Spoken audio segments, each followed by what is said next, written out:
Hello বন্ধুরা, চলে এলাম আমি একটা নতুন ভিডিও নিয়ে। আমাদের পাড়ায় শীতলা মায়ের স্নানের ভিডিও। গত রবিবার মানে 1 ফেব্রুয়ারি 2026 আমাদের এখানে মাঘী পূর্ণিমা অনুষ্ঠিত হয়েছে। ওই দিন শীতলা মায়ের স্নান যাত্রা ছিল। এই দিনে আমাদের কি করতে হয়, আগের দিন থেকে রাত্রিবেলা রান্না করে রাখতে হয়।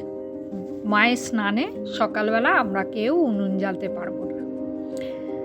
তো সকাল সকাল স্নান করে মায়ের স্থানে চলে এসেছি। মাকে প্রথমে দই মাখানো হয়, পঞ্চামৃত মাখানো হয়।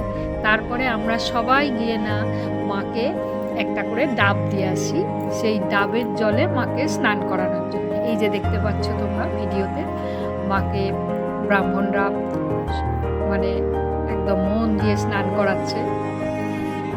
এটা যে দর্শন করা আমাদের যে কতটা ভাগ্যের ব্যাপার, সেটা আমরা পাড়ায় আছি, আমরা দর্শন করতে পারি। তো প্রাণ ভরে মাকে স্নান করানোর পর সবাই আমরা এবার এই লাইনে দাঁড়িয়ে পড়ি মাকে পুজো দেওয়ার জন্য। সবাই দাঁড়িয়ে রয়েছে সকাল থেকে লাল পাড় শাড়ি পরে। এই দিনটা আমাদের ভীষণই ভালো লাগে। এবার পুজো হয়ে যাওয়ার পর অনেকেই মায়ের কাছে মানত করে থাকে যে তার আশা পূর্ণ হলে পরের বছর এসে দণ্ডি কাটে। এখানে চলছে সেই দণ্ডি কাটার অনুষ্ঠান। এইভাবেই দুপুরবেলা মায়ের পুজো সমাপন হয়, আর রাত্রিবেলা এই দিনকে এখানে ভোগ খাওয়ানো হয়। আমিও গিয়ে ভোগ নিয়ে এসেছি।